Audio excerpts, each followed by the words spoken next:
Breaking news out of Carolina, like the NFL stuff, always happens fast. And now the Carolina Panthers have their coach. They have hired Dave Canales, former offensive coordinator for the Tampa Bay Bucs. Sources say the Carolina Panthers have identified their new head coach. It is expected to be Dave Canales, the Bucs offensive coordinator. I am told they are closing in on a hire. Still some hoops to jump through, still some work to be done on the contract, but this is their guy.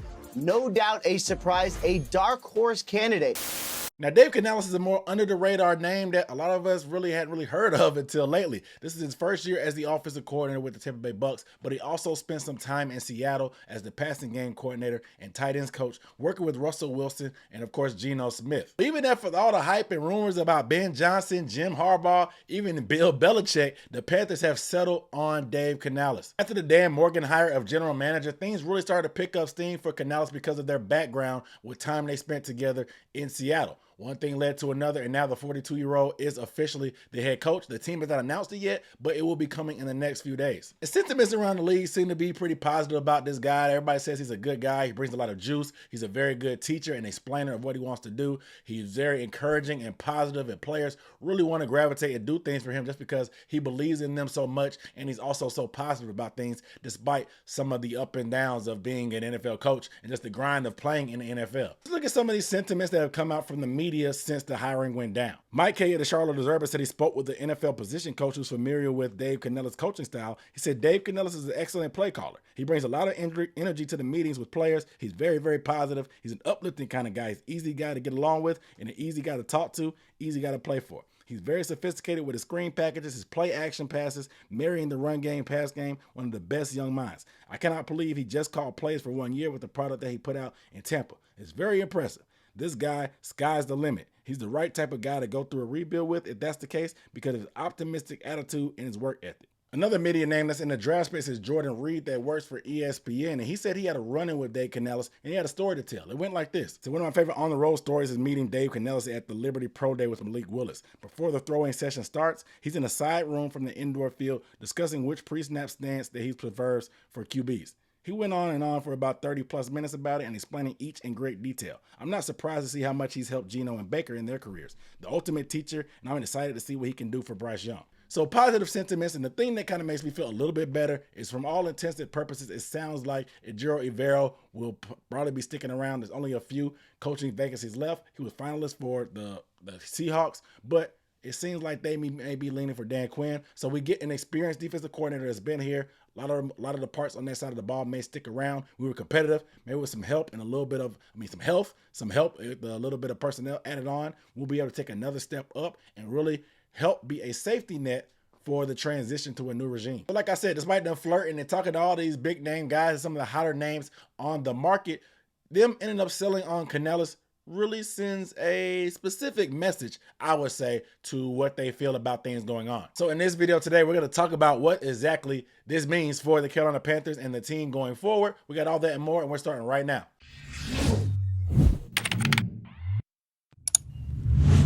What up, those? Aaron Duncan here with the Necessary Blunt, the sports talk recap and analysis of the Panthers is what I do on this here channel. So make sure you are subscribed because I'm on top of these updates with news like this with Dave Canales. And as he starts to build his coaching staff and we start to get more and more information about what things may look like for the Panthers' future, I'll be on top of it, breaking it down. Obviously, the Senior Bowl is next week, so we have a lot of draft content coming as well. Just a whole plethora of options for you as a Panthers fan. So make sure you are subscribed to stay up to date on all those things. I know a lot of you like to watch the videos, but you don't subscribe. The analytics, they tell me about only 52% of you guys that watch this video are subscribed. Don't be a creeper, man. Hit that subscribe button, man. I know you enjoy the content. If you do, keep watching. I appreciate that. But hit that subscribe button and also give it a thumbs up. That's all least you can do and all I ask for, all right? The biggest thing I think this hiring of Canales actually says is that the Panthers' job is about as attractive of a position as we all thought it would be. Now, just to be frank, man, these feel like lukewarm hires from the general manager with Dan Morgan, even to Dave Canales. Both guys who weren't interviewed by anybody else around the league. That kind of says a lot. Like, okay, hey, how hot of a candidate were these guys if nobody else was checking for them except us? And I personally thought that we just kind of interviewed these guys initially because they felt like a bird in the hand, and then we would go out there looking for the big fish like a Ben Johnson or Mike McDonald or a Todd Monken that are still active in the playoffs who we can't really talk to yet. So I thought that we was one of the bird in the hand with Canales, two in the bush was the big name guys that were on our wish list. I thought Canales was the fallback plan because a first-time head coach, 42 years old, really climbed the ranks pretty fast, has put in time in this league. Like I said, it feels like a lukewarm hire for a team and a franchise that needs some juice. But when you have a team and an owner that's really got a bad look, obviously we don't have a first-round draft pick. You have an owner that's been rumored to be overbearing and meddling a lot in the affairs. A front office that's kind of in weird, as in turmoil, as we've cleaned house at the top of it. And of course, who wants to work for a guy who's in a press box throwing drinks on fans who might have said something some type of way? So color me shocked that an owner throwing a drink, an alcoholic beverage probably, on a fan really turned off most of coaches, the most desired coaches at least, on the market. But you have to make these risky moves sometimes, and maybe you get lucky. Maybe you get a guy, a diamond in the rough. Like I said, we talked about the Miami situation with Mike McDaniel getting hired by them. They were his only interview as well. They kind of got lucky there. He was like a run game coordinator for the 49ers. But the situation that was at hand, we had the Brian Flores controversy with the Miami Dolphins owner Stephen Ross. There was rumors about tampering with Tom Brady, the whole lawsuit about him potentially being racist. It just didn't seem like a desirable job. So they went and plucked from the Shanahan tree, and they went and got a guy. Ended up to find the gem in Mike McDaniel, who could be there for the long term and really turn things around for them. So the optimistic fan is going to say that we had to do this approach. Maybe we get lucky getting some diamonds in the rough, low risk, maybe potentially high reward. We shall see how things play out. The next message that really says that Dan Morgan may have a little bit more influence than we thought. Now, I talked about Dan Morgan being hired, and again, felt like a lukewarm hire to me. It just seemed like him being best friends with the former general manager, Scott Fitterer, who have pretty much done nothing short of put us in a terrible position right now as we are, which is why he got fired. If you weren't that close with him, why weren't you fired? Why weren't more heads put on the spike, I guess, per se? Why aren't there more pink slips in the front office? Because all we heard was collaborate, and people working together and coming to these ideas together. But when it's time for somebody to be held accountable for those decisions, the accountability was only held and stopped at Scott Fitterer and Samir Suleiman. So only two guys were held accountable for a collaborative effort. Seemed pretty weird to me, but it kind of is what it is. Regardless, Dan Morgan has some background as he spent time in Seattle. He rubbed elbows and had a cup of coffee, I guess, per se, with Canales at that time as well. And we know the NFL is all about relationships and stuff like that. So for them to make this happen and him to almost immediately after Dan Morgan gets hired to feel that this momentum and speed for Canales was to pick up, it only makes sense. Pairing a first-time general manager with a first-time head coach, no matter how much you say they spent time around certain parties and did this, did that, and the third, it's still a risk with guys that don't have that level of experience. But the only thing I say, saving grace, I got to give you a little bit of optimism on here, guys, as well, just to sprinkle it in there.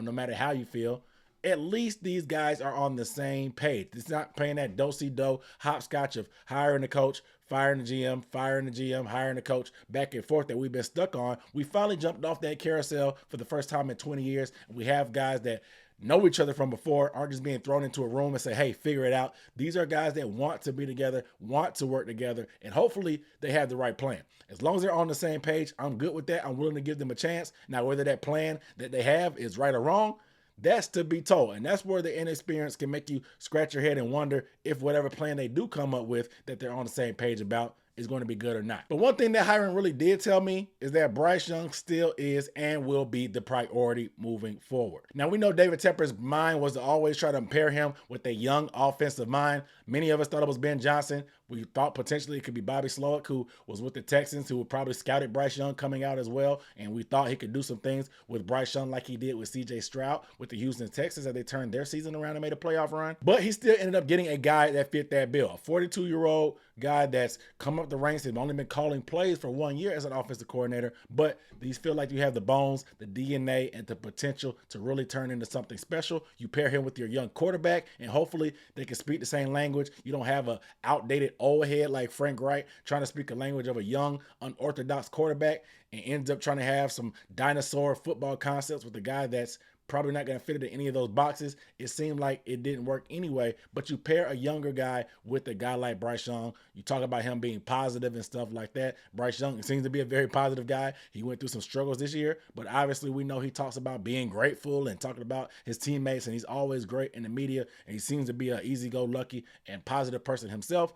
here's hoping that they'll be able to work good together. But also keeping the front office as is and only really getting rid of Scott, keeping Dan Morgan, you keep a guy that was part of the decision-making process to bring in Bryce Young. If you clean house completely, maybe that general manager and whatnot doesn't want to keep Bryce Young around. Despite them trading what they traded, the new general manager is going to be like, I'm not the one that traded all these picks for Bryce Young. I want to get the quarterback I want. But keeping the bones of the front office, keeping most of the scouting department and all the general managers and the execs there, and just kind of changing things at the top and restructuring your alignment, you keep those same people that believe in Bryce Young last year that still do believe in Bryce Young. You get them to get in a guy that they want at coach that believes in Bryce Young. You get everybody together and they try to facilitate success for Bryce. And of course, Canales' biggest bragging right was the improvement that was seen by Baker Mayfield this year, having a career year with the Bucs, but also him with Geno Smith back in Seattle as he was the passing game coordinator.